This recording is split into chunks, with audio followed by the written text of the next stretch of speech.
Arisen-Review.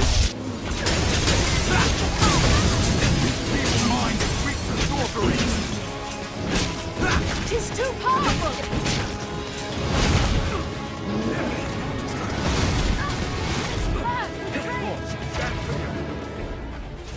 Dark Arisen is a re-release of last year's Dragon Dogma that includes some new, substantial exploration. The primary edition is an expansive area called Bitter Black Isle, which is moody and often exciting, but takes a turn for the worse out of the blue. Even if you enter it beyond the recommended level of 50, the final third of this dungeon crawl is almost game-breaking in the cheapness of its difficulty. It's a bizarre contrast to the harsh but fair encounters that come before it, and to the overall excellence of the wonderful game that surrounds it. If you didn't play Dragon's Dogma, Dark Arisen is your portal to one of role-playing's most unique experiences. If you did, Bitter Black Isle is worth seeing, but may require you to grind and repeat a lot of content before you follow it through to the end.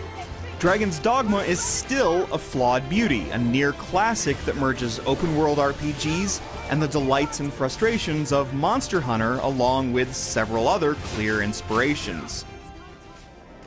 Welcome, good Arisen. 3 days this one. A week, perhaps. A favoured game of mine, guessing the lifespan of those who enter these halls. Nothing personal, mind. And rest easy, friend. 3 score guesses here now have yet to hit the mark once. The setting is the fantasy land of Grancis, a weary place threatened by the enormous creatures that roam it. Dragon's Dogma looks initially bland, but there are dramatic sights to take in among the soft greens and browns. An additional disc allows you to install higher resolution textures to your hard drive, which makes Grancis look sharper than before, though not dramatically so. The main game's standout moments come by way of astounding encounters with chimeras and other monsters, most of which look like body parts from different beasts were combined to make for new, deadlier species. You can leap onto these beasts and stab them as they flail around, though they very well might fling you to the ground. Ouch! Or you might summon an icy eruption and damage them from the ground up if magic is more your style. Whichever path you follow, these battles are often incredible. You're joined by 3 helper pawns that express unreserved wonder in their surroundings when not setting goblins on fire. And like the curious dunderheads they are, pawns don't always do what's healthy, not getting out of the way of a charging beast even when you call them to you.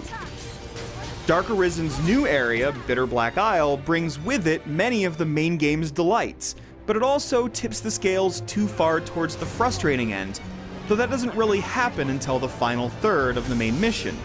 Before that, there's a lot to admire, including the melancholy tale that forms. It's mostly recounted by the moans of an unseen spirit and the etchings that you piece together on the monolith at the dungeon's entrance. Bitter Black Isle's biggest battles occur in spacious arenas, but much of the time you're trudging through narrow corridors, holding your breath lest some undead freak appear. Capcom recommends that you be at least level 50 when you enter, and for the first 2 acts of the dungeon, that seems about right. There are moments that will have you uttering profanities during these hours, though. That includes the first few appearances of a new enemy appropriately called Death, who is likely to murder you along with any nearby pawns before you realize you have to run away, possibly after you get in a few slashes. At this stage, Dark Arisen does a fine job of building terror as you round each bend, only to release it in an incredible encounter with a mammoth eyeball, or the largest ogre you've ever seen. Sadly, Dark Arisen fumbles in Bitter Black Isle's final lap. The difficulty gets ugly here, even if you grind for another 10 or 15 levels beyond what's expected. Multiple giant beasts clog up tiny rooms, giving you no chance to maneuver. Battles turn into desperate attempts to keep your pawns alive by resurrecting them over and over. There's no sense of balance or careful design here. The game goes from being sometimes frustrating but normally fair, to breaking the notion of a difficulty curve entirely. At least returning to other parts of Bitter Black Isle reveals secrets you probably missed the first time through, and pits you against creatures that weren't there before. and you might love some of the new cursed items that you can have cleansed to reveal a powerful weapon or a bit of armor. And if you feel the need to get back to Gransys, you'll be glad to know that it's easier to get around than before thanks to an unlimited use fairy stone.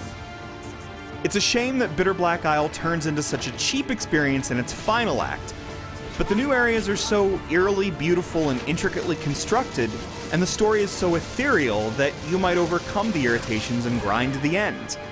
There's a pervading sadness to Bitter Black Isle that makes its best battles feel all the more ferocious.